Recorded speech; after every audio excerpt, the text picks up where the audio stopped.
Alhamdulillah sudah kita mulai ya Bu ya. Assalamualaikum warahmatullahi wabarakatuh. Assalamualaikum warahmatullahi wabarakatuh. Waalaikumsalam warahmatullahi wabarakatuh. Kirain masih pada ngantuk Bu. Siap kamera ya, soalnya mau bayi. Iya nggak apa-apa. Ya semangat ya Bu ya. Yuk. Alhamdulillah. Alhamdulillahirabbil alamin. Nggak terasa ya kita sudah memasuki hari ke-9 Ramadan. Semoga Allah memberikan kita kesehatan, kekuatan dalam menjalankan ibadah puasa di bulan suci Ramadan ini. Sebelumnya, mari kita berzikir terlebih dahulu. Singkat saja untuk zikir subuhnya. Allahumma bika asbahna wa bika amsayna wa bika nahya wa bika namutu wa ilaikan nusyur. Allahumma inni as'aluka ilman nafi'an wa rizqan tayyiban wa amalan mutaqabbalan. Amin. Ya. Semoga pada kajian kali ini materi yang akan disampaikan nanti bisa bermanfaat buat kita semua ya. Langsung saja untuk acara berikutnya kita ngaji seperti biasa yang dimulai dari juz ke-9 ya Bu ya. Juz ke-9 silakan dibuka mushafnya. 9 tuh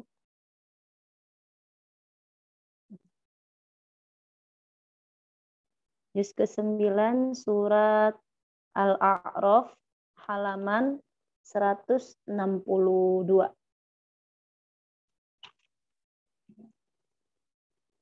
Sudah Ibu-ibu? Sudah dibuka? Sudah ya?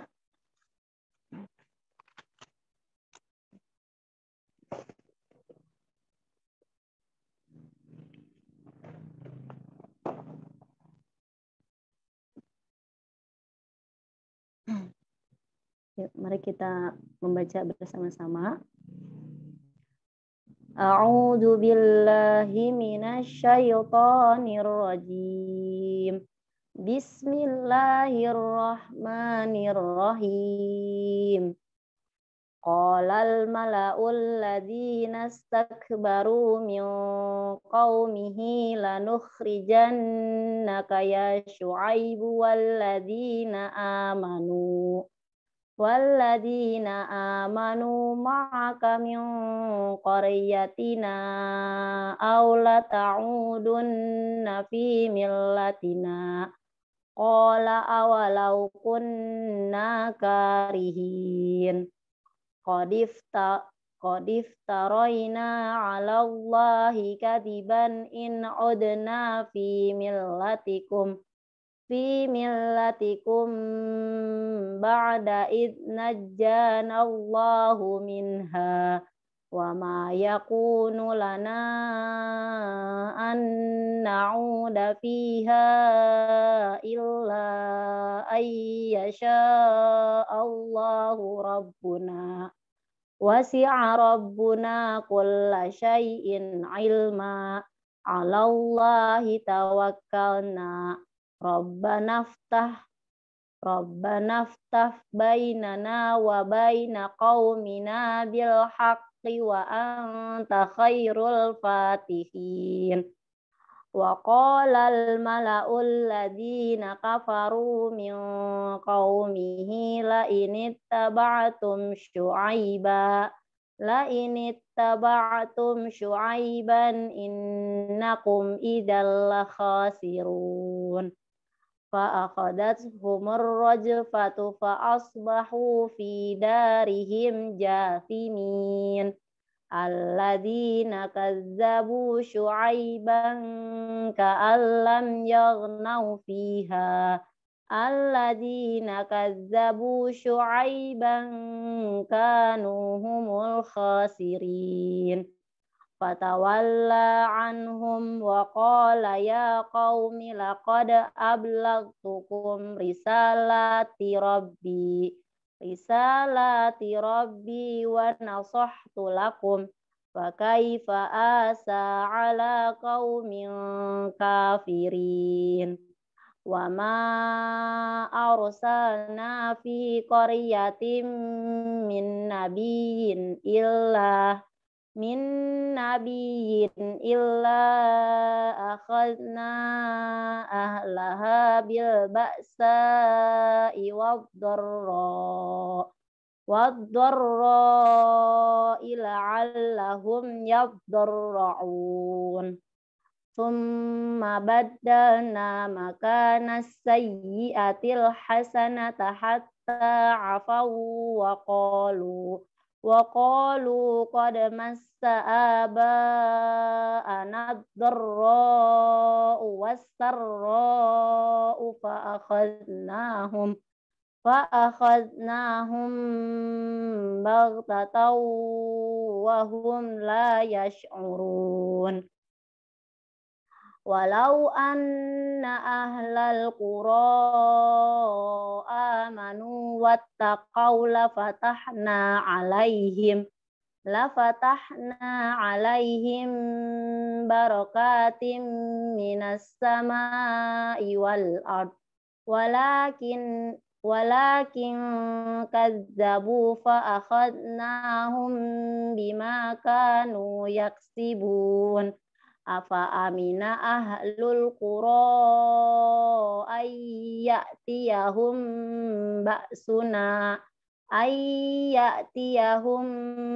ba'suna bayataw wa hum naimun.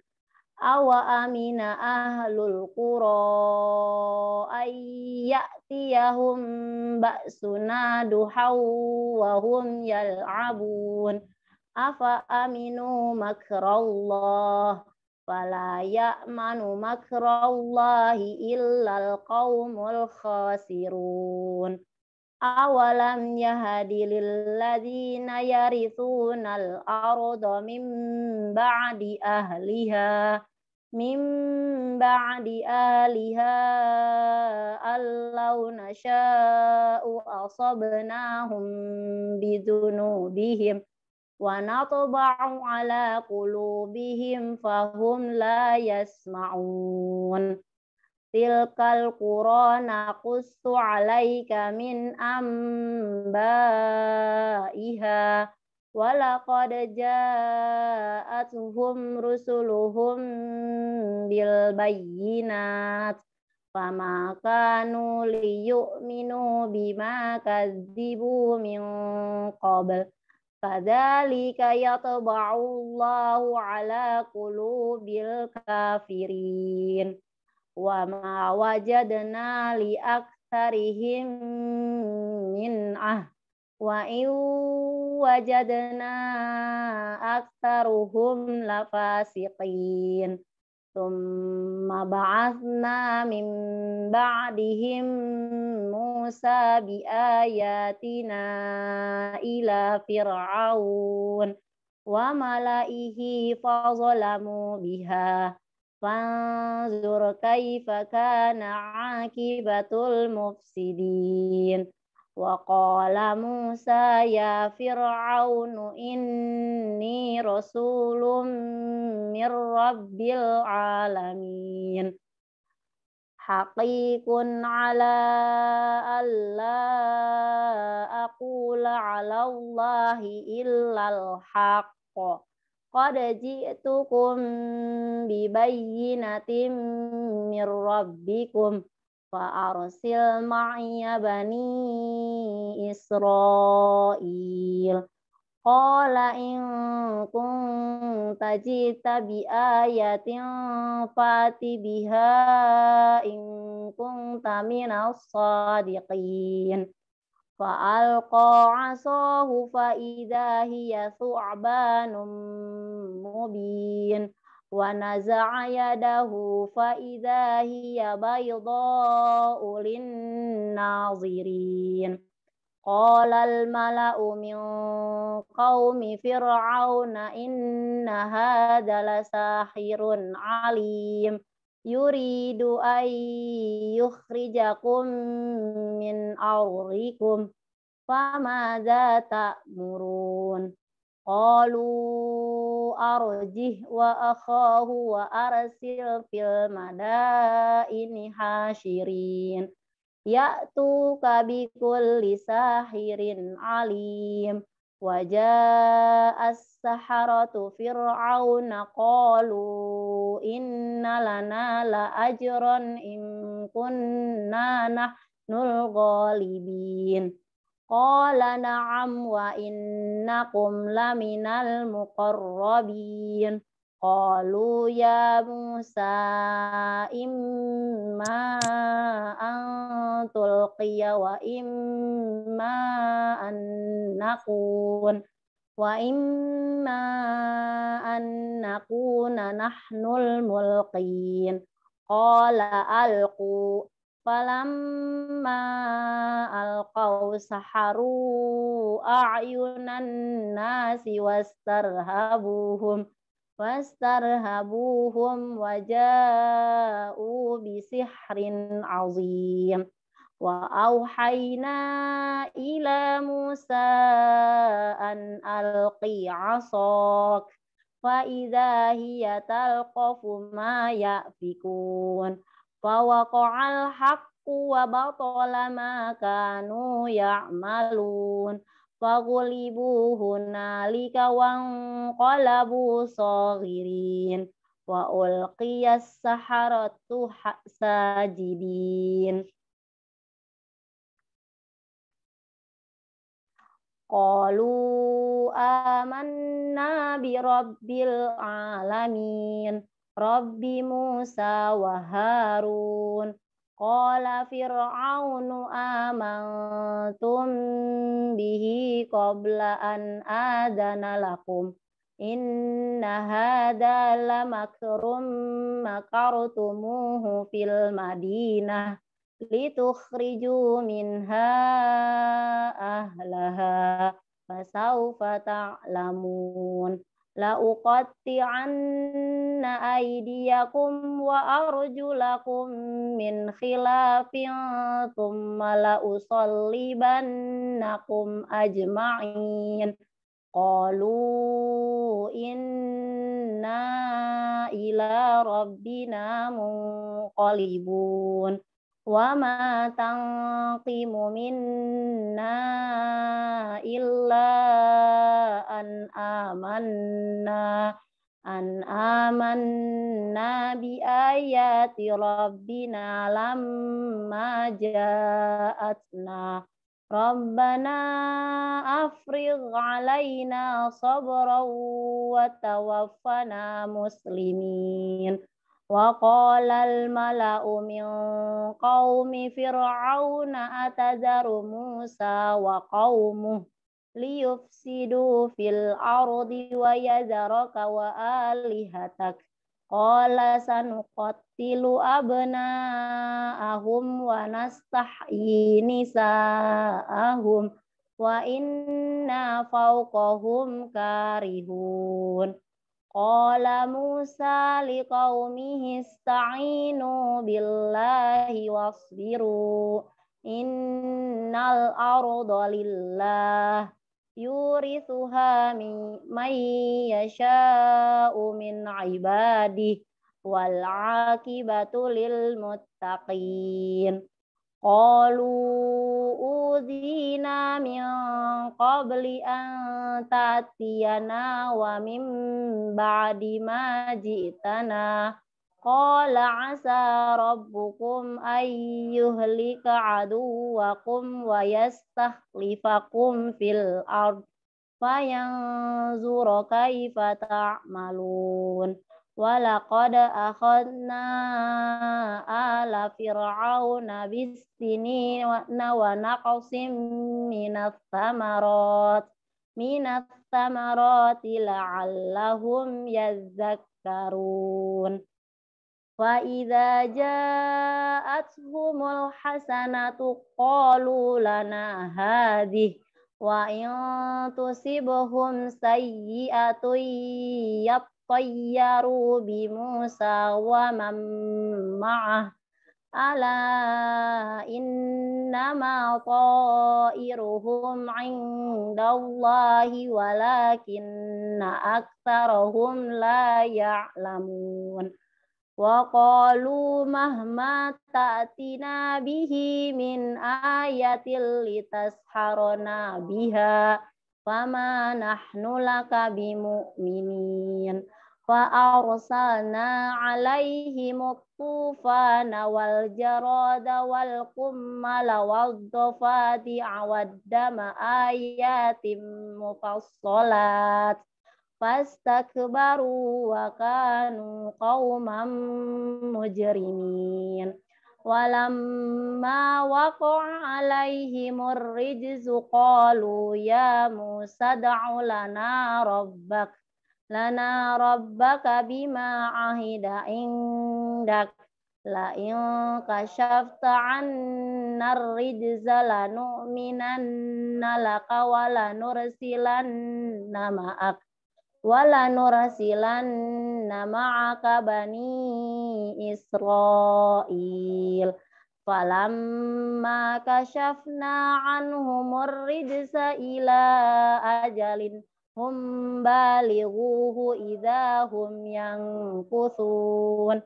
Fantaqamna minhum fa'aghraqnahum fil yammi bi'annahum kazzabu bi ayatina wa kanu anha ghafilin.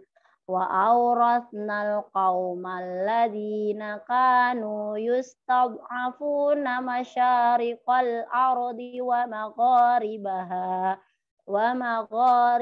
allati barakna fiha. Wa tammat kalimatu rabbikal husna ala bani Israila bima sabaru wa dammarna ma kana yasna'u fir'aunu wa qaumuhu wa ma kanu ya'rishun. Shadaqallahul azim. Ya, alhamdulillah. Sampai ayat 137 ya ibu-ibu, surat Al-A'raf. Nanti silahkan dilanjutkan sampai ke juz 10 ya.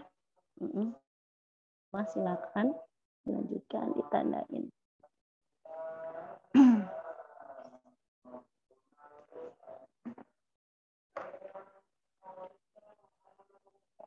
Alhamdulillah. Untuk acara selanjutnya yaitu penyampaian kultum oleh Ibu Bidan Yuni dari Magetang yang judul materinya Masya Allah ini zikir dalam persalinan. Ya ibu-ibu silakan disiapkan pulpen dan bukunya untuk nanti dibuat resumenya dan dicatat mungkin poin-poin yang penting ya. Silakan kepada Ibu Yuni, sudah hadir di Zoom. Mbak Ami, alhamdulillah. Udah dihubungin sama Mbak Irma dan Umi sudah, ya? Sudah. Alhamdulillah, makasih banyak Ibu Yuni. Silakan kepada Ibu Yuni untuk menyampaikan materi kultum hari ini. Saya persilahkan. A'udzubillahi minasyaitonirrajim. Bismillahirrahmanirrahim. Assalamualaikum warahmatullahi wabarakatuh. Waalaikumsalam warahmatullahi wabarakatuh. Alhamdulillahirabbil alamin. Puji syukur kita panjatkan kepada Allah Subhanahu wa taala nggih. Pagi hari ini kita semua masih diberi nikmat iman, nikmat Islam, nikmat sehat, nikmat sempat ya. Yang mungkin orang lain hari ini masih terbaring atau ada ujian-ujian lain. Alhamdulillah kita masih diberi rezeki untuk bisa bermuamalah walaupun lewat Zoom ya enggak Mbak Ami ya. Saya ini sebenarnya diberi materi ini lumayan Masya Allah. Karena zikir itu sesuatu yang berhubungan dengan ayat Al-Quran, di mana saya tidak banyak hafal ayat Al-Quran. Jadi yang pertama yang saya hormati, lupa tadi ya, Bu Mugi Rahayu ini, beliau ini kalau kemarin Mbak Baiti Janati menyebutkan bahwa guru-guru beliau ada di sini sama ya, sama saya juga guru-guru saya banyak di sini. Bu Mugi Rahayu itu Masya Allah, saya kenal pertama kali beliau itu sekitar tahun 2015 kalau tidak salah nggih. Waktu itu kelas Persalinan Maryam pertama kali di Jogokarian, kalau di dekatnya Masjid Jogokarian. Pertama kali saya mengenal beliau, pertama kalinya saya mengenal tentang kebidanan Islam, pertama kali saya mengenal tentang pertolongan persalinan yang berkaitan dengan Islam sama beliau. Terus kemudian dari situ mindset saya berubah, dari situ pikiran saya keluar dari zona nyaman. Selama ini jadi bidan, saya di sini sama guru-guru di sini saya menang umur doang ya Mbak Ami ya, menang umur doang ini. Walau soal ilmu wah jauh banget sama beliau-beliau yang di sini Kak. Bu Bidan Baiti kemarin, kemudian Bu Mugi, Bu Indi, Bidan Mila itu Masya Allah ilmunya. Saya ini menang umur doang ini. Jadi alhamdulillah dari saya ketemu beliau Ibu Mugi Rahayu itu saya jadi berubah, pikiran saya terbuka bahwa ternyata ada ilmu lain selain ilmu yang saya pelajari selama ini, ilmu konvensional ya wis itu manut pakem, manut apa yang diajarkan di kelas gitu ya, sekolah bidan dulu ya, pokoknya begitu tuh nanti efeknya begini, 1 + 1 mesti 2, atau pokoknya kalau nanti begini harus begini, kalau begini efeknya mesti begini. Jadi kita tuh benar-benar manut pakem ilmu yang kita terima. Nah, setelah saya kenal beliau lewat teman saya di Solo ya, dulu ada grup itu himpunan homeschooling Muslim Nusantara. Di situ saya punya teman di Solo itu yang mengasih tahu kalau ada acaranya Bu Mugi di Jogja itu ya. Jadi di situ saya berubah, oh ternyata dalam Islam tuh ada tuh cerita tentang persalinan, misalnya tentang persalinan Maryam, kemudian kalau menolong persalinan sebaiknya wudhu dulu nggak pernah terpikir sama sekali ya. Jadi kita terbuka, saya benar-benar terbuka di situ. Kemudian pikiran kita berubah di situ, saya keluar dari zona nyaman, saya kemudian belajar, kemudian ada pelatihan kelas Quran untuk ibu hamil ke Solo, saya naik bis dari Magetan ke Solo sendiri, teman-teman nggak ada yang bisa diajak ya, nggak mau diajak. Saya ingat nasihatnya Bu Mugi waktu pertama kali beliau, saya angkatan pertama kelas Persalinan Maryam itu, beliau berkata, kalau ngajak teman-teman bidan susah untuk diajak, ayo kita cari ilmu yang ada tuntunannya tentang persalinan Islam tuh nggak ada yang mau, ya sudah. Pasien-pasiennya yang dipinterke gitu ya. Jadi nanti kalau pasiennya pinter, loh pasiennya kok tahu gini, bidannya biar bingung, maksudnya bidannya biar punya keinginan untuk belajar. Saya ingat banget ini kalau Bu Mugi masih ingat ya. Jadi beliau itu ngendikan gitu. Yo wis nek konco-koncone bidan diajak untuk belajar nggak mau, yo wis pasien-pasiennya yang dipinterke, masyarakat yang dipinterkan. Begitu juga saya di Magetan itu, subhanallah ya, ngajak teman-teman bidan itu, kalau saya bikin acara, bikin kajian tentang kebidanan itu, teman-teman bidan itu tak undang, di grup IBI itu saya undang, nggak ada yang datang, yang datang itu justru malah 100 orang lebih itu masyarakat gitu loh. Jadi benar-benar ya sudah, akhirnya masyarakatnya pinter lah. Dari masyarakat pinter ini, masya Allah, efeknya luar biasa ya. Ada sebuah cerita gitu ya. Ada pasien ini kan biasanya kalau ini sedikit cerita dulu nggak apa-apa nggih. Ada pasien yang sama dokter tuh gini, ini ketubannya sudah habis, denyut jantung bayinya sudah bla bla bla bla. Qadarullah ibunya ini anemi juga, HB-nya cuma sekitar 7,8 apa 8 gitu. Ini harus tindakan segera gitu. Lah, karena pasiennya tadi sudah pinter ya, sudah belajar, dia nggak langsung iya aja gitu kan. Biasanya kalau kita gitu ya, ibu-ibu semua, kalau misalnya dokternya ngomong, wah ini sudah begini harus dilahirkan sekarang, kita kan mesti panik ya Bu ya, panik terus gini, ya sudah, masih suaminya bilang gini kebanyakan, pun sudah dokter, nderek dokter, yang penting anak istri saya selamat, pokoknya saya manut, terus gitu kan, biasanya gitu ya, pokoknya terserah mau diapakan, biaya bisa dicari, saya manut biasanya. Karena sekarang pasiennya pinter, udah belajar, dia nggak langsung iya aja, iya dokter saya pulang dulu, rundingan sama keluarga dulu, terus telepon saya, Bu saya begini, katanya denyut jantung bayi saya sudah begini gitu. Akhirnya saya ke rumahnya, tak cek denyut jantungnya normal, pasiennya tak suruh ngitung sendiri. Akhirnya Masya Allah, tabarakallah, dari HB yang rendah kita kasih kurma, kita tuntun bagaimana makan kurma dan sebagainya, itu dalam waktu 1 pekan itu kok HB dari 7,8 yang sama puskesmas sudah dikasih rujukan, ini harus transfusi. Nggak ada obat selain transfusi, gitu bedanya. Dikasih rujukan suruh ke rumah sakit. Nah, pasien ini alhamdulillah dalam waktu sepekan itu HB-nya jadi 11. Partos normal, ketuban masih banyak. Ternyata dari USG yang tadi ketubannya sedikit harus dilahirkan, denyut jantungnya sudah futal distress, itu Masya Allah tidak ada gitu. Jadi kalau pasiennya pintar kan, oh enggak, aku dulu belajar lah. Ini ya kalau pasiennya sudah pintar. Makanya kalau teman-teman bidan diajak pintar nggak, oke lah, pasien-pasiennya aja yang dipintarkan gitu ya. Akhirnya saya dari ingat nasihatnya Bu Mugi itu, Masya Allah saya amalkan dan alhamdulillah efeknya memang luar biasa.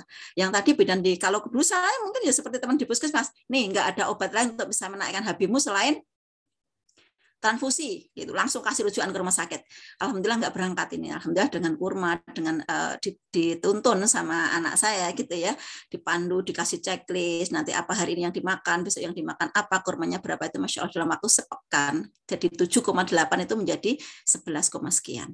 Itu sekilas cerita biar nanti ini sekilas cerita semangatnya saya kenal ilmu sama Bu Mugi ya, pertama kali kenal Bu, biar jenengan itu juga semangat untuk terus mencari ilmu tentang kebidanan Islami. Bahwa kadang-kadang ini ilmu yang dilupakan banyak orang, gak gagas, wong lahir kayak ya sudah hamil melahirkan, yo wes kayak gitu, ngopeni anak gitu ya. Mungkin kita seperti yang diingatkan Bu Mugi kemarin, apa sih tujuan kita hamil, apa sih tujuan kita melahirkan, kayak gitu ya.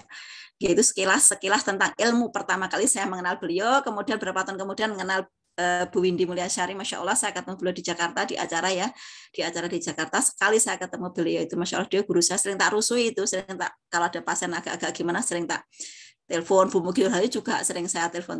Saya masih ingat berangkat di kelasnya Bu Mugi Rahayu itu jam 1 malam dari Magetan, kita ngerental mobil waktu itu bertiga ngerental mobil, bertiga tok, bidan 3 tok nih yang mau budal, kalau tak woro-woro itu cuma 3 orang.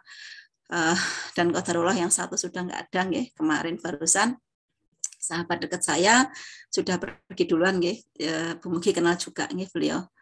Nah, terus itulah kenapa saya semangat untuk langsung belajar nyari lagi setelah kenal beliau Bu Mugi Rahayu ini. Masya Allah, semoga Allah merahmati beliau dan ilmu beliau berkah.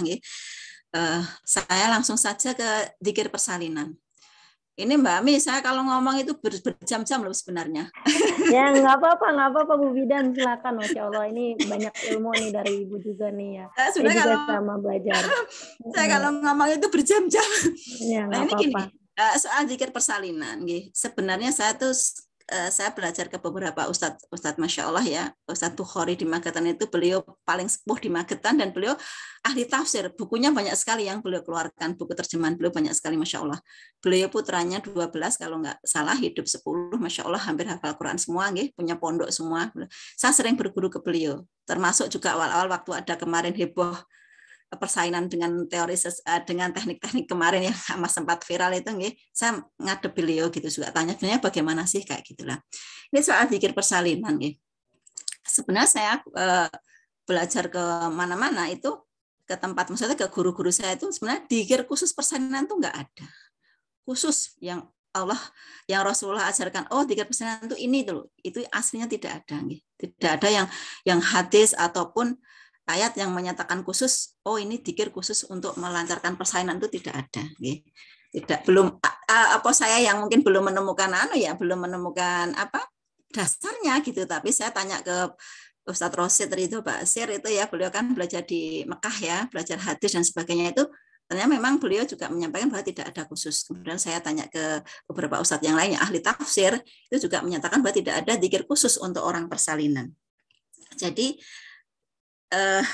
terus dzikir itu sebenarnya apa sih? Dzikir itu adalah setiap aktivitas pekerjaan yang mampu mengingatkan kita kepada Allah. Jadi semua apa yang kita melakukan, ketika kita melakukan itu, kita itu ingat Allah gitu ya. Kita ingat Allah.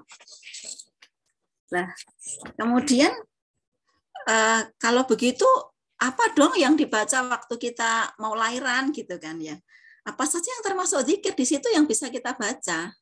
Misalnya kalimat thayyibah itu tasbih, tahmid, takbir, istighfar dan sebagainya ya, banyaklah. Pokoknya kalimat thayyibah. Kemudian doa banyak sekali ya, doa untuk mempermudah persalinan, doa untuk mempermudah kesulitan gitu ya. Banyak sekali di situ yaitu doa. Pertama kalimat thayyibah, kemudian doa.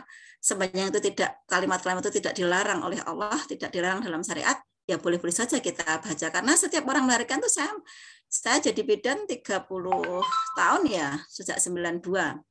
SK saya PNS dulu 91, SK pemberhentian PNS saya 2014.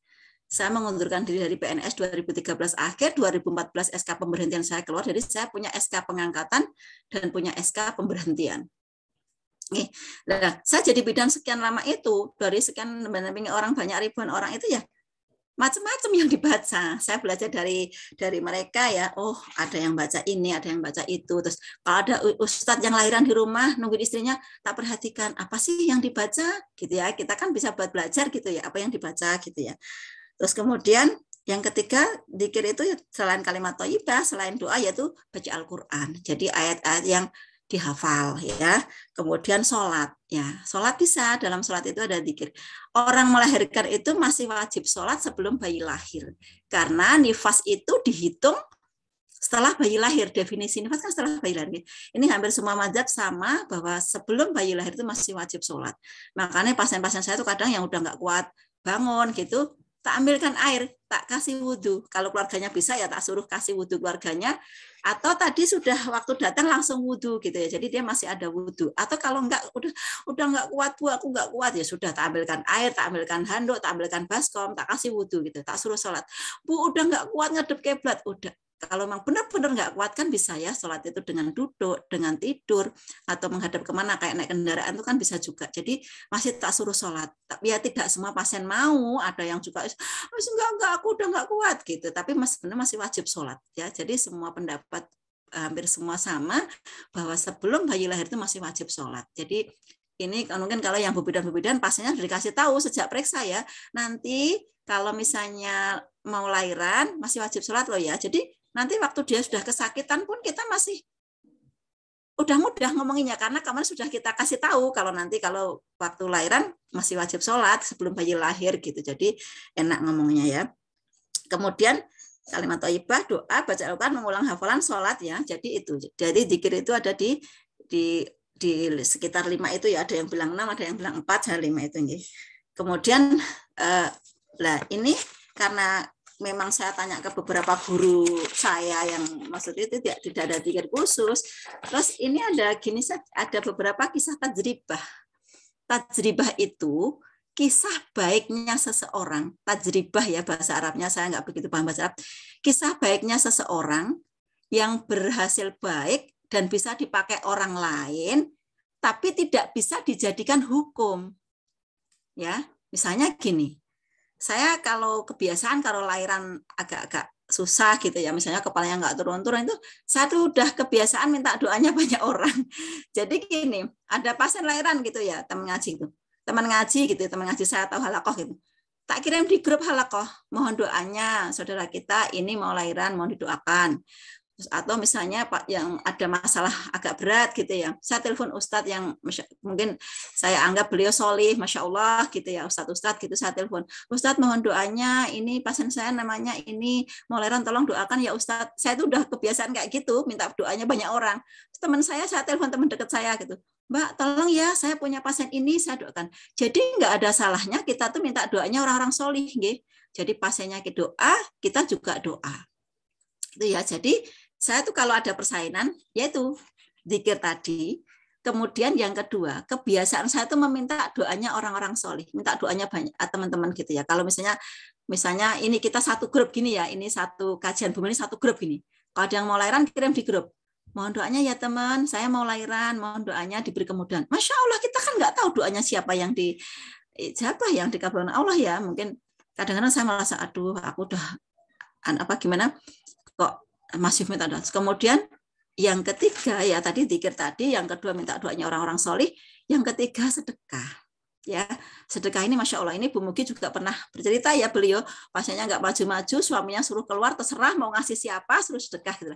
Ini kisah nyata ya, kemarin saya amalkan itu. Kepala saya sudah dapat sasar panggul, sudah 5-6 cm, sudah kalau bidan tahu ya, sudah kroning gitu ya, udah kelihatan gitu. sama sekali buat meneran tuh sedikit pun tidak geser.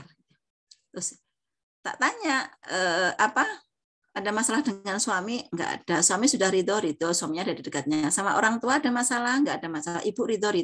Udah gini ya Bu, tolong. Di rumah itu kan ada kotak amal beberapa lazis ya.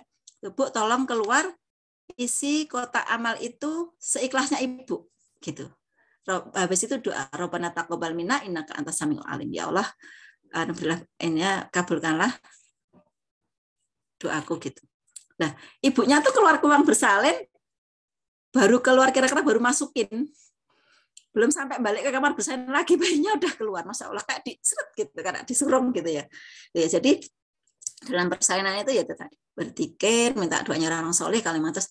Jadi bidannya juga berdoa. Jadi mungkin ini yang jadi pasien atau yang jadi bidan di sini ya, Mbak Niven juga kayak ini yang ya Mbak, yang dulu ikut antologi ya Mbak, kayak namanya familiar gitu. Ya itu jadi tidak hanya pasiennya yang berdoa atau keluarganya yang berdoa, tapi bidannya juga harus berdoa. Saya pernah ya, ini saya nggak mungkin nyebut kasusnya di sini, nanti kena permen ke sini. Ya, ada kasus yang lumayan lah gitu. Lah, pasiennya ini udah berdoa, keluarganya sudah geger, rujuk aja, pasiennya nggak mau gitu. Saya itu malam.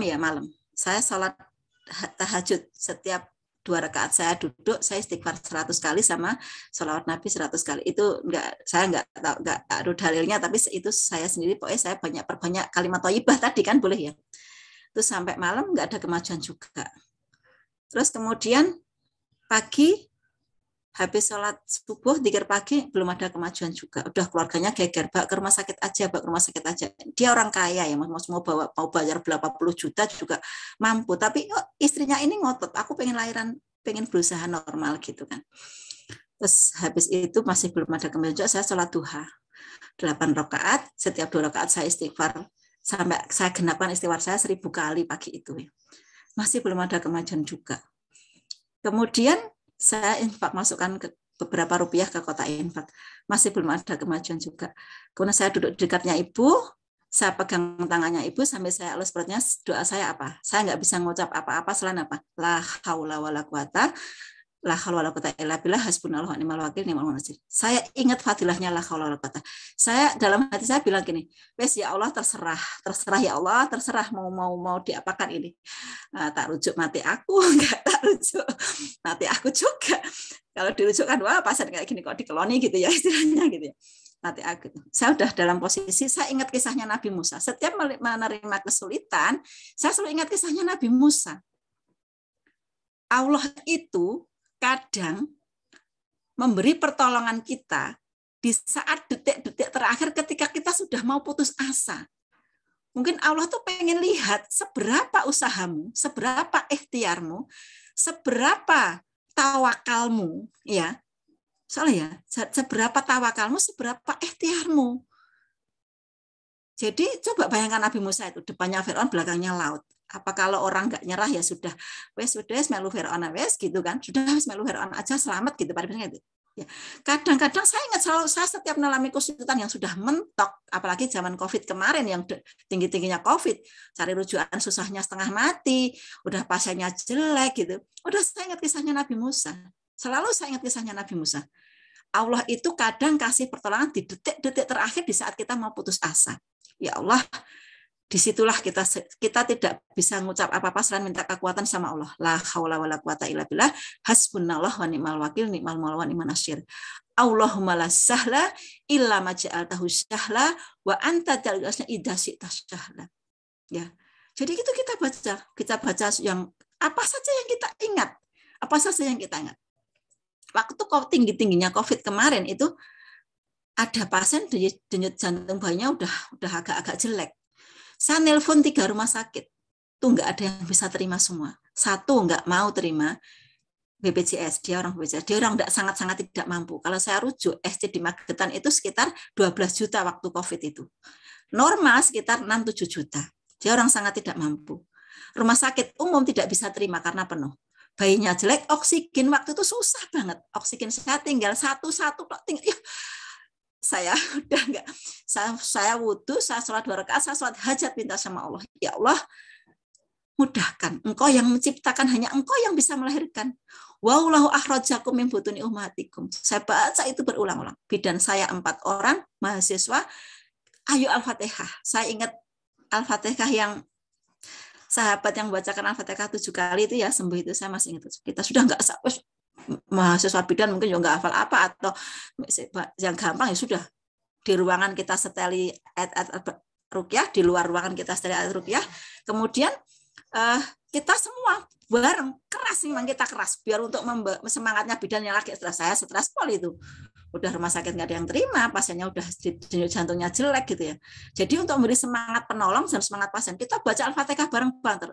A'udzubillahi minasyaitonir rajim. Barang di ruangan itu kayak tadarusan itu, Masya Allah. Tiba-tiba seret bayi itu lahir. Walaupun sedikit aspeknya, tapi ya cengar lah sebenarnya. Masya Allah, masalah di situ Masya Allah luar biasa. Jadi semakin kita merasakan kedahsyatannya itu semakin luar biasa ya. Nah, terus tadi mungkin jenengan penasaran ayat apa saja sih yang dibaca sebaiknya di persalinan itu gitu ya. Nah, kemarin waktu Ustadz Rosad, beliau kan peruqyah nasional ya, kena ya, Bu Mugidayo kena juga ini. Riyad Rosadi, peruqyah ya. Kemudian Ustadz Fadlan Abu Yasir Jogja itu juga kemudian mengajarkan bahwa ketika melahirkan itu saya lihat Ustadz itu istrinya melahirkan apa sih yang dilakukan gitu. Pertama masuk kamar bersalin, Ustadz itu mengambil air air minum yang 1 botol besar itu. Terus beliau duduk bersila, air itu dibacakan ayat ruqyah. Ya ayat ruqyah itu kan macam-macam ya, banyak ya, jenengan mau banyak sekali lah, terserah yang semampunya aja. Kalau yang ringan-ringan mungkin ya Al-Fatihah, Al-Baqarah 15, kemudian ayat kursi 3 kul itu aja insya Allah ya. Ustadz ini duduk membacakan, ini termasuk tajribah tadi ya Mbak ya, tajribah yaitu kisah positif seseorang yang bisa kita ambil ibrohnya, bisa kita contoh, tapi tidak bisa kita jadikan hukum. Tajribah namanya ya. Nah, jadi selama persalinan, air yang diminum itu air ruqyah itu. Jadi ada yang sudah diruqyah suaminya sendiri, lebih baik memang mungkin suaminya sendiri, atau kalau memang suaminya tidak mampu bisa minta air ruqyah ke ustadz peruqyah atau ustadzah peruqyah gitu ya, kita minta. Atau mungkin bidannya sendiri yang ruqyah, kadang-kadang tak ruqyah sendiri air itu ya. Air tak kasih kurma ajwa, kemudian tak tambahi zam-zam, saya sedia zam-zam sedikit gitu, tak campur zam-zam sedikit, kemudian tak bacakan ayat ruqyah sendiri gitu. Terus cara minumnya juga cara minum yang disunahkan Rasulullah gitu ya. Bismillahirrahmanirrahim, 1 teguk nggak sampai glek-glek gitu ya. Alhamdulillah kayak gitu. Jadi ayat ruqyah yang pertama dibaca, ayat ruqyah. Kemudian saya pernah tanya ke seseorang, Bu mohon nasihatnya ini, pasien saya agak lama turunnya, baca Al-Insyikok gitu. Surat Al-Insyikok di juz 30.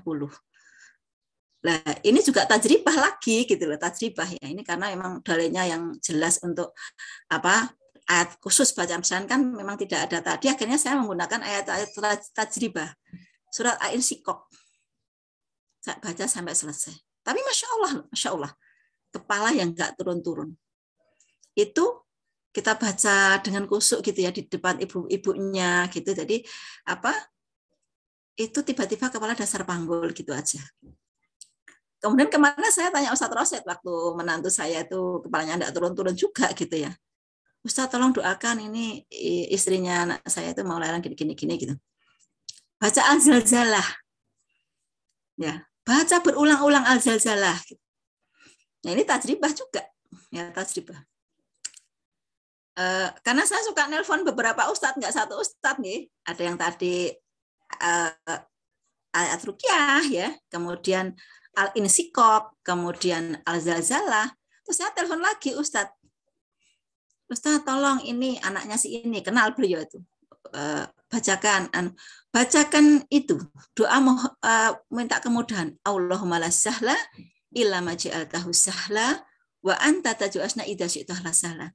Kalau jenengan nyari di internet banyak itu doa memohon kemudahan gitu, pasti nanti muncul banyak sekali.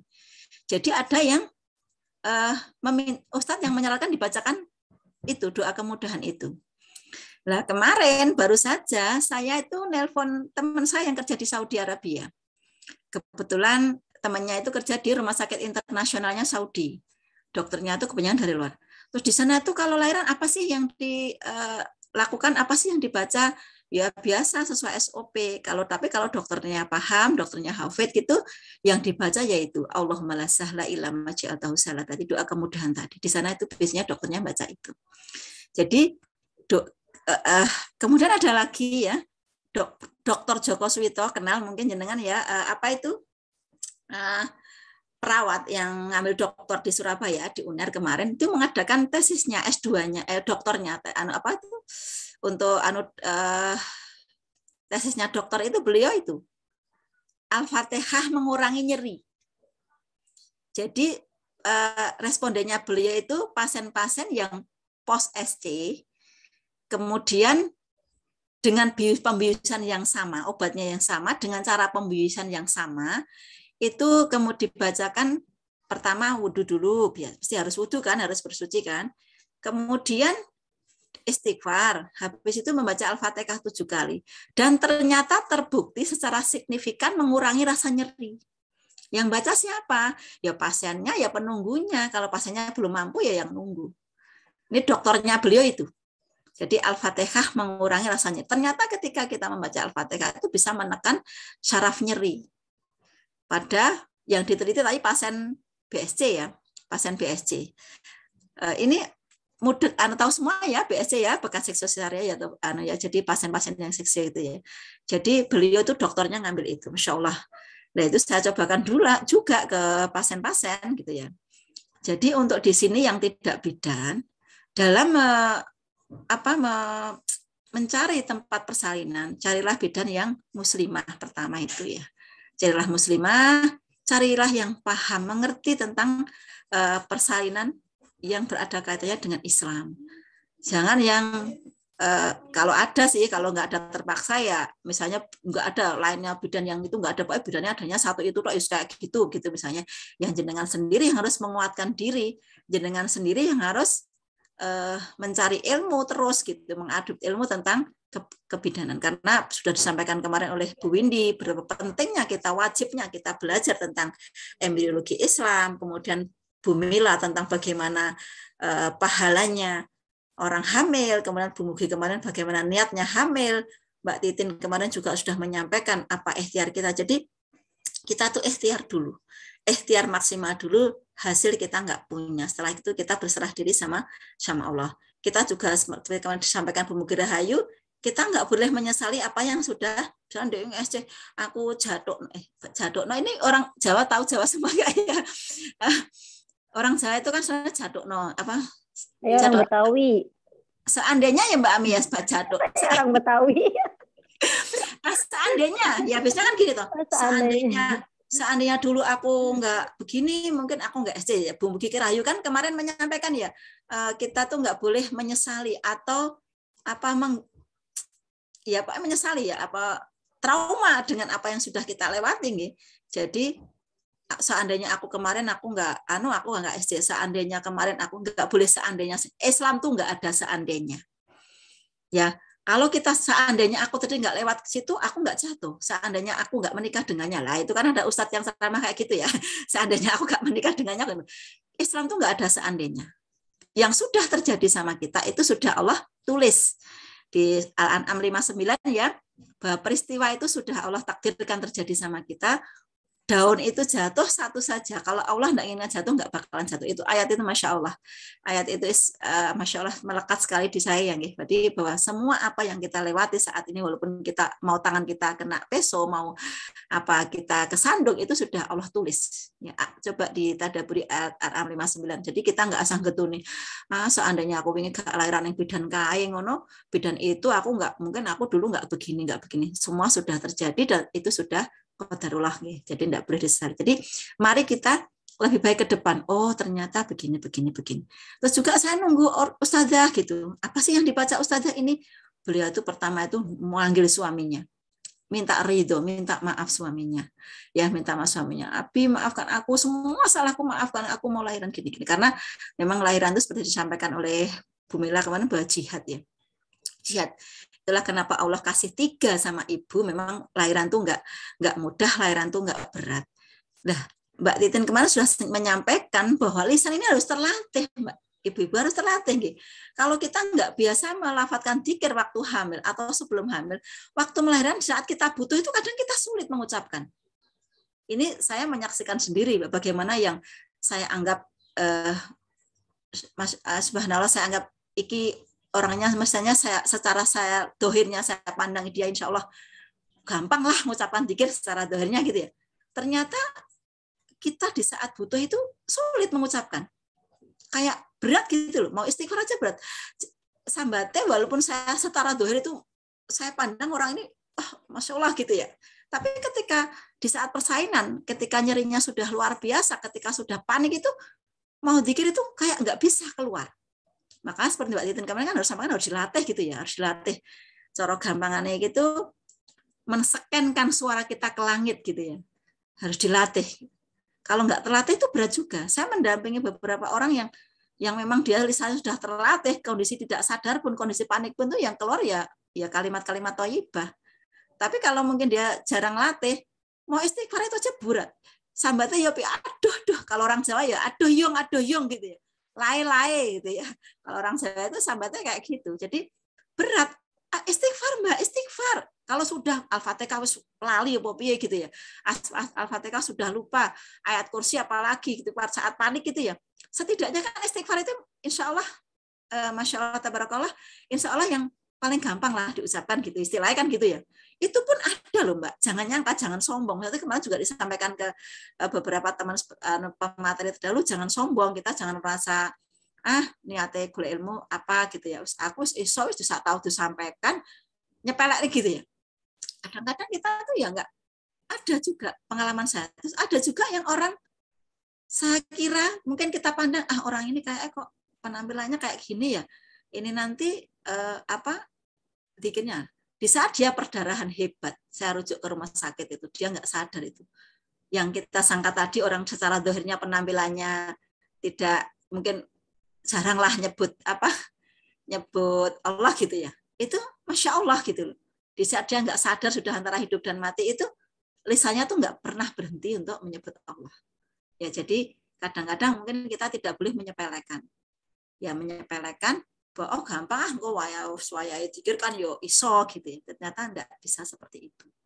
Jadi harus benar-benar kita skenkan kayak kisahnya Nabi Yunus nggih. Nah, itu juga ada yang menyarankan perbanyak baca dzikirnya Nabi Yunus. La ilaha illa anta subhanaka inni kuntu minadz-dzalimin. Itu Masya Allah. Ada beberapa ustadz yang menyarankan seperti itu karena Nabi Yunus di dalam perut ikan, di dasar lautan. Itu bisa keluar ya, bisa keluar dengan zikir istighfarnya Nabi Yunus. La ilaha illa anta subhanaka inni kuntu minadz-dzalimin. Itu malaikat kan sampai hafal karena Nabi Yunus sudah biasa, mungkin lisan sampai ini kok zikirnya Nabi Yunus ya. Tapi kok di dasar lautan didengar. Ternyata memang benar zikirnya Nabi Yunus gitu. Jadi la ilaha illa anta subhanaka inni kuntu minadz-dzalimin. Ya, jadi udah berapa menit Mbak Ami nih? Udah hampir jam 6 ya. Insya Allah mungkin nanti intinya itu nggih, intinya dzikir khusus untuk 2 menit lagi khusus, Umi nggak apa-apa. Dzikir khusus yang menyebutkan untuk persalinan itu tidak ada. Tidak, saya belajar beberapa hal itu tidak, tapi ada kalau jenengan browsing di Google itu ada. Lah, ternyata itu ketika saya sampaikan Ustadz, saya screenshot, Ustadz ini benar toh hadis ini. Ternyata Ustadz tidak berani menyebutnya karena menurut beliau adalah itu dhaif hadisnya, ya. Yang itu loh yang mengatakan bahwa ketika Siti Fatimah putranya Rasulullah melahirkan, Rasulullah menyuruh siapa mendampingi dan membacakan itu, ternyata hadisnya itu dhaif. Hadisnya itu lemah, dicari riwayatnya itu sampai saat ini beberapa Ustadz saya tanya itu belum ketemu gitu nih. Jadi tadi intinya saya ulang lagi kesimpulannya bahwa zikir itu semua kalimat thayyibah yang diperbolehkan. Banyak sekali kalimat thayyibah, istighfar, tasbih, tahmid, semua kalimat thayyibah. Kemudian ayat-ayat ruqyah ya, yang panjenengan bisa, yang panjenengan hafal semampu panjenengan. Kemudian sholat tadi ya.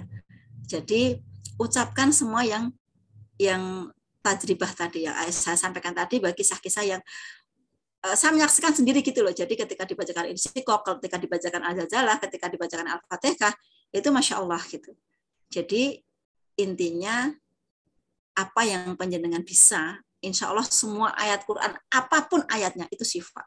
Ya, dijelaskan Al-Quran itu kan sudah disebutkan, Al-Quran itu adalah penawar, adalah obat. Jadi semuanya silahkan yang panjenengan bisa apa itu bisa dipakai, tapi yang lebih diutamakan adalah yang tadi saya sebutkan ya, beberapa rekomendasi dari syekh, dari ulama itu tadi yang saya sebutkan tadi, terutama di ayat ruqyah. Kalau saya ngerasakan benar di ayat ruqyah. Jadi kalau mendampingi persalinan itu saya dampingi ibunya, saya bacakan ayat ruqyah. Ternyata testimoninya pasien itu, Bu, padahal dia tuh nggak sholat loh ya, pasien saya itu nggak sholat. Tapi ketika dia tuh testimoni, Bu, ya Allah, Bu, pas Ibu kemarin baca itu, hatiku ayem, rasanya makces gitu, Masya Allah gitu ya. Ya wes, barikin kok sholat ya, wong bayaki lah, orang melahirkan itu kan, saya kudu basa Jawa aja, orang melahirkan itu kan taruhannya nyawa gitu ya. Jadi wes dia punya pengalaman kayak kemarin, habis ini sholat. Jadi kesempatan banget loh Bu Bidan itu dakwah di saat orang kesakitan, ngerasakan kayak gitu tuh, oh nanti habis ini nifasnya selesai sholat ya. Alhamdulillah dia berapa bulan kemudian ketemu udah pakai hijab, udah sholat, pakai hijab ya. Udah, karena belum berhijab belum tentu sholat juga. Ada beberapa yang orang berhijab tak suruh, Bu silakan sholat, doakan putranya. Saya enggak sholat Bu gitu ya. Ada, tapi Masya Allah pasien ini yang tak ceritakan tadi nggak sholat tadi, akhirnya itu ketemu berapa waktu kontrol itu berapa bulan kemudian ketemu itu dia udah pakai hijab, udah sholat, alhamdulillah sudah Bu, Masya Allah. Jadi kesempatan banget sebagai bidan untuk berdakwah. Nanti mungkin lain waktu mungkin bisa kita sambung waktunya. Udah cukup. Demikian Mbak Ami. Ya Ibu Bidan, Masya Allah luar biasa banget ya materinya. Ini jadi bahan buat saya juga nanti buat ke pasien-pasien mungkin ya Bu ya, nanti bisa disampaikan. Kalau saya dulu sih sering bacanya surat dikasih tahu surat Al-Insyirah Bu Bidan. Boleh juga tuh ya Al-Insyirah. Jadi semua ayat Quran ya. Jadi kita libatkan Al-Qur'an ya Bu. Oke. Materinya Masya Allah luar biasa sekali. Ini waktunya udah jam 6:01, tapi di Zoom kan sampai jam 6:30 ya Ibu-ibu ya. Nggak apa-apa, mungkin ada yang mau langsung bertanya di Zoom, silahkan kepada ibu-ibu di sini, silahkan yang mau bertanya atau mau sharing juga boleh ya Bu. Mau pengalaman ya, bagi pengalaman kan, yang aku kemarin baca ini cepet kok Bu gitu misalnya ya, itu tajribah bisa buat pengalaman baik, bisa ditiru tapi tidak bisa dijadikan hukum tadi yang seperti itu. Monggo. Silahkan. Mungkin ada Ibu Lilik ya, Ibu Lilik Hidayatullah, silakan. Assalamualaikum Bu Yuni, terima kasih. Waalaikumsalam. Terima kasih atas materinya hari ini.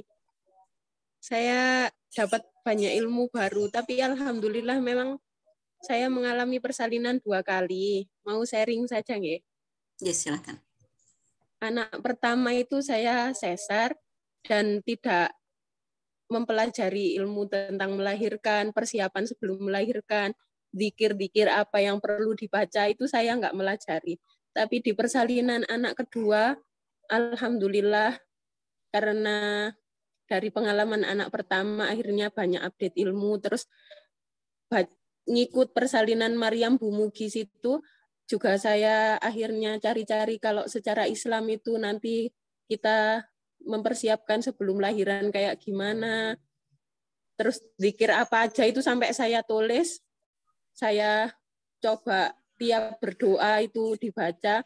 Alhamdulillah di saat persalinan anak kedua itu dimudahkan sama Allah.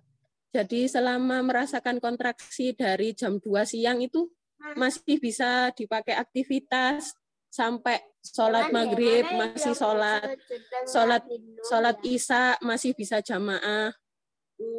Terus kontraksi makin intens itu saya juga baca-baca surat seperti yang disampaikan Bu Yuni tadi, sama zikir-zikir dan doa. Terus alhamdulillah pas sangat intens sekitar jam 9 malam itu akhirnya saya minta doa sama Bapak. Bapak menghampiri saya di kamar, terus saya minta ridhonya orang tua. Pak, minta tolong Pak, perutku udah kerasa sakit. Sampean paringi air, sampean doakan. itu saya dibikinkan air minum 1 gelas sama bapak, dibacakan surat Yasin. Itu bapak tiap anak-anaknya, tiap ibu saya melahirkan saya dulu juga kayak gitu. Dibikinkan air minum, dibacakan surat Yasin sama Al-Fatihah, terus didoakan biar dipermudah. Alhamdulillah, tidak lama setelah itu anak saya lahir. Jadi lahir di rumah. Nggak sempat ke rumah sakit, udah lahir. Kekuatan doa sebegitunya. Terima kasih atas materinya hari ini, Bu. Itu sharing dari saya, semoga bisa diambil pelajaran juga untuk yang lainnya. Ya, jadi Masya Allah. Ya. Monggo Mbak Ami. Iya, Masya Allah. Biasa banget ya. Ini Bu Lilik. Aduh, maaf saya lagi ini on kamera dulu nih. Ya, siap. Ini ibu saya, Masya Allah. Aduh, lagi sakit soalnya. Ya udah lanjut aja ibu-ibu, silahkan.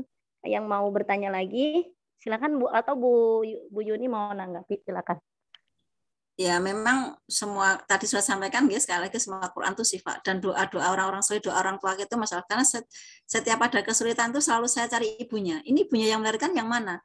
Saya Bu, silahkan sholat 2 rakaat, mohonkan kemudahan untuk putrinya, karena doanya ibu itu tidak ada batas dengan langit nih, tidak ada batas dengan Allah gitu. Jadi saya cari doa, saya tetap minta doa luar biasa, doa ini gitu ya. Ini pengalaman ini bisa dipakai mau surat Yasin, mau surat apa gitu ya, silahkan sepanjang itu Al-Quran, insya Allah semua Al-Quran itu adalah sifat ya, surat Al-Quran adalah obat gitu. Monggo silahkan, ada pertanyaan di room chat ya. Bu Mugi, Assalamualaikum. Lama tidak ketemu. Waalaikumsalam. Terima kasih Bu Yuni. Masya Allah, ini bidan senior. Senior umurnya tok iki. Ini Bu Mugi ini guru saya ya, teman ibu-ibu ya. Guru saya pertama kali kiblat saya maksudnya kiblat dalam persaingan saya berubah itu ya setelah mengenal beliau, Masya Allah. Ya itu yang ngasih tahu dulu ada acaranya Bu Mugi itu teman saya di Solo, Bu Mugi ya. Itu kasih tahu, terus saya langsung daftar, ngerental mobil sampai mabuk teler-teler itu ya, berangkat jam 1 malam. Aduh ya Allah. Masya Allah, alhamdulillah. Pengalaman luar biasa ini saya. Sejak itu saya memang ya monggo, ini ada pertanyaan ini ya? Mbak Ami. Saya bacakan aja, mungkin Mbak Ami lagi ada ini ya. Saya bacakan Bu Yuni. Assalamualaikum warahmatullahi wabarakatuh, dari Mbak Fakiyah. Lahiran pertama, alhamdulillah ketika kontraksi Allah memudahkan untuk berzikir. Afwan, nah apakah ketika zikir kemudian sounding janin agar sama-sama berjuang? Misal, ayo nak cari jalan keluar, lahir ya, biar kita segera ketemu. Apakah boleh seperti itu selain berzikir di sela-sela jeda kontraksi? Monggo Bu Yuni. Gini ya, kalau kita berbicara sama anak itu memang boleh ya kita apa itu misalnya anak kita, tapi harusnya tidak mengajak anak, tapi meminta kepada Allah ya. Kemarin sudah disampaikan Bu Mugi ya kalau nggak salah, Bu Mugi apa Mbak Titin ya. Jadi tetap kita mintanya sama Allah. Ya Allah mudahkan persainganku gitu. Jadi lebih bagusnya, lebih afdolnya itu memang kita minta fokus sama Allah, satu sama Allah. Jadi sama Allah, ya Allah mudahkan. Ya Allah tadi Allah malah sahla, sebut-sebut asmaul husna juga boleh, Allah yang memudahkan gitu. Daripada kita mengajak bicara anak, walaupun anak kita sudah mendengar juga gitu, anak kita sudah mendengar juga, anak kita juga berjuang di dalam gitu ya. Memang Allah yang ciptakan pertama kali di An-Nahl itu 78 itu adalah pendengaran. Bayi kita sudah bisa mendengar, kita ajak bicara. Tapi untuk menguatkan tetap kita itu minta doanya sama Allah. Kalau saya lebih fokusnya minta sama Allah, jangan minta ke siapa-siapa selain Allah gitu. Jadi tetap jalurnya tetap satu Allah gitu ya. Kalau ya Allah mudahkan, kita mintanya sama Allah aja, nggak usah ke yang lain-lain gitu maksudnya. Tetap berjuangnya itu sama, walaupun anak kita ajak anak berjuang, kita ajak ayo nak kita berdoa sama Allah gitu ya, misalnya gitu. Tapi tidak ayo nak keluar, misalnya kasihan ibu sekarang ya keluar kasihan apa gitu ya. Anak kita juga lagi berjuang di dalam gitu ya. Jadi tetap tauhidnya kita harus kita luruskan, tetap kita mintanya sama Allah, tidak minta kesalahan Allah gitu. Itu nggih Mbak. Iya. Ya, makasih. Maaf Umi ya, tadi saya ini qadarullah ibu saya sedang sakit, jadi udah lama sakit stroke, udah hampir 2 bulan, jadi tadi pengen ke kamar mandi, jadi di off dulu kameranya. Maaf ya Umi sama Bu Yuni, maaf. Ya, tadi pertanyaan dari Ibu Fatia ya. Nah, gimana Ibu Fatia? Cukup jelas? Itu kayak Nah, afirmasi positif itu ya, Bu Muki ya, seperti yang kemarin disampaikan, ditanyakan ke Mbak Titin juga itu ya. Iya. Itu itu yang termasuk tidak diperbolehkan dalam akidah kita. Banyak pelan-pelan lah kita di sini langsung aware gitu ya. Jadi termasuk itu yang kemarin saya akhirnya Bu Muki, saya akhirnya kemarin masuk di grup itu. NL grup itu khusus bahas itu. Akhirnya saya beli bukunya itu, masuk di grup itu karena ternyata ya Allah begitu lembutnya gitu ya, masuk pelan-pelan ke kita, kayaknya Islami banget kayaknya itu, ternyata ya itu seperti jenisnya afirmasi positif itu kayak gitu. Dulu ya nggak tahu, dulu yang ikut-ikut aja sebelum belajar gitu ya. Nah kita juga harus terus berubah dan belajar terus-menerus. Ternyata ya ada beberapa hal yang ada ramburnya diperbolehkan dan tidak diperbolehkan. Tetap kita belajar memperdalam akidah terus nih, terus gitu. Itu monggo Mbak Ami, ada pertanyaan lagi mungkin? Iya, makasih Umi atas jawabannya. Mungkin ada lagi ibu-ibu di sini yang mau langsung bertanya. Ini kebanyakan. Saya Bu. Oh iya ya, silakan. Silakan Ibu, siapa ya? Silakan Ibu. Ya, terima kasih. Assalamualaikum. Terima kasih atas ilmunya. Tadi kan dijelaskan untuk pasien yang mau melahirkan itu masih diwajibkan sholat. Jadi walaupun sudah keluar darah atau ketuban seperti itu, tetap wajib sholat. Lalu wudhunya wudhu biasa saja, masih wudhu seperti biasa atau bagaimana? Terima kasih. Ya. Waalaikumsalam warahmatullahi wabarakatuh. Langsung Mbak Mi ya? Iya, langsung aja Ibu. Iya. Saya dulu juga enggak tahu Mbak. Saya dulu juga enggak tahu kalau ternyata Ibu. Jadi saya biarkan pasien-pasien saya enggak sholat gitu. Nah saya belajar ke pondok pesantren Darul Hayan ya. Saya minta ke direkturnya untuk minta izin belajar sama ustadzah di situ tentang darah wanita. Nah, termasuk darah persalinan ya. Nah, itu termasuk darah persalinan itu darah istihadah, termasuk darah abortus sebelum 4 bulan sebelum ditiupkan rohnya itu juga darah istihadah. Saya dulu juga nggak tahu abortus itu saya keluar darah buahnya, habis kira tuh nggak sholat duhur, habis dari rumah sakit itu ternyata ditelepon ustazah saya, Mbak Yuni sholat loh gitu. Loh saya tadi nggak duhur Bu, udah sekarang dijamak duhur sama asar gitu. Jadi selain ini nanti mungkin ada pembahasan khusus nggih Bu Muki tentang darah wanita ya. Ini penting sekali karena mana yang diperbolehkan sholat, mana yang nggak diperbolehkan sholat. Ya. Saya belajar khusus kemarin ke pondok, minta waktu benar-benar saya privat. Nah, ternyata dari semua mazhab itu sama. Masih wajib sholat sebelum bayi lahir. Karena nifas, definisi nifas itu setelah bayi lahir. Darah persalinan itu dianggap darah istihadah. Ya. Kecuali tapi ada juga pendapat yang begini. Ketika benar-benar darah sudah banyak, tidak ada kemarin Ustazah juga cerita gitu, tidak karena memang fikih itu khilafiyah nggih, ada yang ini sudah nggak boleh, ada yang boleh, tapi saya lebih saya pribadi karena kemarin saya sekolah di jawabannya begitu yang empat mazhab itu sama, baru saya pribadi lebih meyakini yang sebaiknya sholat karena itu darah istihadah, bukan darah yang seperti haid dan sebagainya. Termasuk juga dikonfirmasi dengan definisi nifas dalam kesehatan itu kan nifas itu setelah bayi lahir. Jadi wudhunya sama, wudhu wong sholat sama. Kalau sudah tidak kuat turun gitu ya, tidak kuat silahkan tayamum boleh.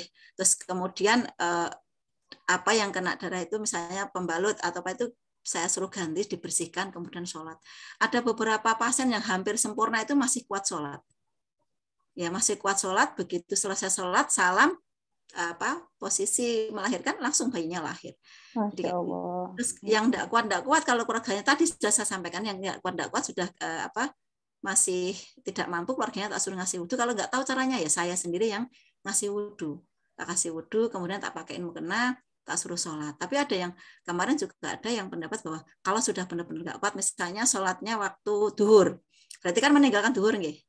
Nah nanti dikodok waktu nifasnya selesai. Jadi kayak punya hutang duhur gitu ya. Jadi begitu nanti nifasnya selesai, dia mengkodok duhurnya yang dia tinggalkan ketika benar-benar sudah nggak bisa sholat. Ini yang ngajar saya kemarin kebetulan ustazah itu beliau sendiri itu waktu udah benar-benar hamsem itu udah benar-benar nggak kuat tuh dia tinggalkan satu sholat dan kemudian beliau kodok waktu waktu selesai nifas. Jadi tetap biasa, tetap waktu saya abortus itu juga gitu, darah banyak sekali.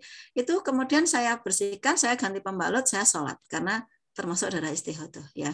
Kemarin hasil pendapat, mungkin jenengan nanti mencari referensi lagi, tapi beberapa referensi yang saya dapat itu seperti itu, sama pendapatnya semua sama seperti itu. Cuma memang khilafiyah ya, mungkin kalau jenengan nanti mendengar ada juga yang kok sudah nggak boleh gitu, ya monggo. Tapi ilmu yang saya dapatkan dari beberapa ustadz-ustadzah itu sama, mereka pendapatnya sama, masih wajib sholat. Termasuk guru saya kemarin yang saya mintain pendapat itu Ustadz Rosid Ridho Ba'asyir ya. Kemudian Ustadz Bukhari itu Bu Mugi mungkin kenal, bapaknya Ustadz Hawin Murtado yang di grup UFG. Jadi saya sering ke beliau, sering sama beliau, dan pendapatnya semuanya sama, masih wajib sholat sebelum bayi lahir. Ya gitu nggih. Mbak siapa tadi? Mbak Sherly ya, gimana Mbak? Cukup jelas ya. Terima kasih. Masih boleh sholat sampai bayi lahirkan ya. Ya, mungkin masih ada lagi yang ingin bertanya kepada para peserta. Udah cukup ya, mungkin ya. Mungkin kalau menurut saya ini penting juga nggih, Bu Mugi nanti mungkin, tapi jangan saya yang saya ilmu saya belum tekan gitu ya, belum tentang darah wanita ini, karena banyak sekali yang bingung, iki aku puasa apa enggak, iki aku sholat apa enggak gitu kan, banyak sekali yang seperti itu ya. Kalau ya itu tadi mungkin sedikit tambahan, abortus itu sebelum ditiupkan rohnya 4 bulan kan Bu Ami ya, 4 bulan itu berarti itu dianggap darah istihadah, harus wajib sholat, kecuali yang sudah di atas 4 bulan sudah ditiupkan rohnya itu sudah dihitung nifas.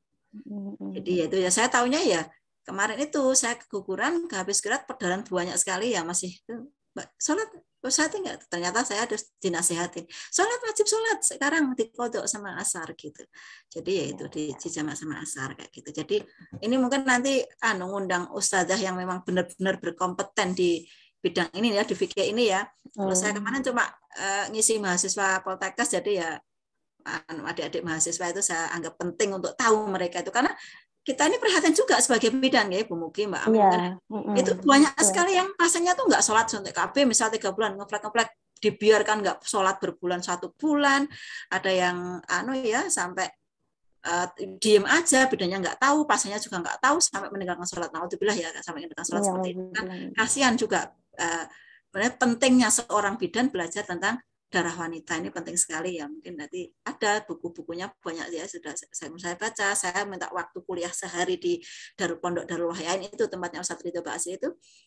Yang ngajar saya itu adiknya Ustadz Hawin Murtado, Mbak Inti, itu Masya Allah beliau luar biasa pinternya ya, hafal hadis sekian ribu, hafal Quran, Masya Allah ya. Terus saya berguru ke beliau, memang ya itu tadi hasilnya ya wajib sholat tadi, dan bagaimana darah yang harus ditinggalkan, bagaimana hukumnya haid itu berapa hari, itu insya Allah ada semua di situ. Ya, baik, baik Bu Bidan Yuni, terima kasih jazakillah khairan kasiron atas ilmunya, materinya yang sangat luar biasa. Mungkin nanti ibu-ibu di sini yang ingin curhat atau sharing atau bertanya lebih lanjut, boleh nanti di grup ya Bu Yuni, atau misalkan via WA langsung boleh, nggak apa-apa.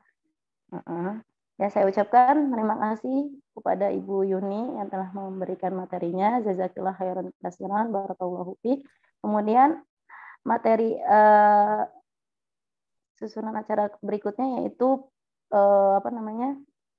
pengumuman untuk giveaway. Jadi nanti giveaway syaratnya sama seperti kemarin.